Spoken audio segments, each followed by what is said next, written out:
તો રાજ્યભરમાં અત્યારે પરિસ્થિતિ ખૂબ વિકટ છે। ક્યાંક કહેર જોવા મળ્યો છે, ક્યાંક ધોધમાર વરસાદી માહોલ જામ્યો છે। ગ્રાફિકના માધ્યમથી પણ આપણે સમજાવવું છે કે રાજ્યભરમાં કેવી પરિસ્થિતિ છે। ખાસ આજે 10 દિવસની વાત કરવામાં આવે, અઠવાડિયાની વાત કરવામાં આવે તો ક્યાંક મેઘ મહેર છે તો ક્યાંક કહેર છે।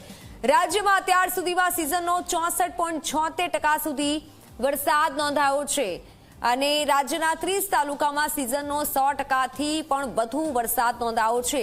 100%થી વધુ વરસાદ અત્યારે નોંધાઈ ચૂક્યો છે। 2 દિવસથી રાજ્યભરમાં ખૂબ વરસાદ વરસી રહ્યો છે। ક્યાંક રેડ એલર્ટ છે તો ક્યાંક ઓરેન્જ એલર્ટ અપાયું છે। ગઈકાલે અલગ અલગ જિલ્લામાં 44 લોકોનું રેસ્ક્યુ કરવામાં આવ્યું હતું। અલગ અલગ જગ્યાએથી જે દ્રશ્ય સામે આવ્યા હતા ગઈકાલના, કારણ કે ખૂબ ભારે વરસાદ હતો અને આ સંકટને ધ્યાનમાં રાખીને 44,000 લોકોનું સ્થળાંતર કરાયું છે। 44,000 લોકોનું સ્થળાંતર આ સંકટને ધ્યાનમાં રાખીને કરવામાં આવ્યું છે।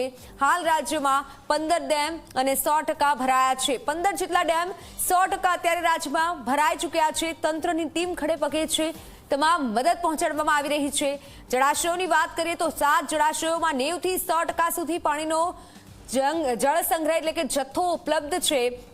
ખૂબ મોટી માત્રામાં નદીઓમાં પાણીનો જથ્થો વધ્યો છે અને 8 જેટલા ડેમને એલર્ટ મોડ પર હાલ રાખવામાં આવ્યા છે। રાજ્યના 8 જેટલા ડેમને એલર્ટ મોડ પર રખાયા છે, એટલે ક્યાંક મેઘ મહેર છે તો ક્યાંક મેઘ કહેર જોવા મળી રહી છે। 11 ડેમમાં 70 થી 80% પાણીનો જથ્થો સંગ્રહિત છે।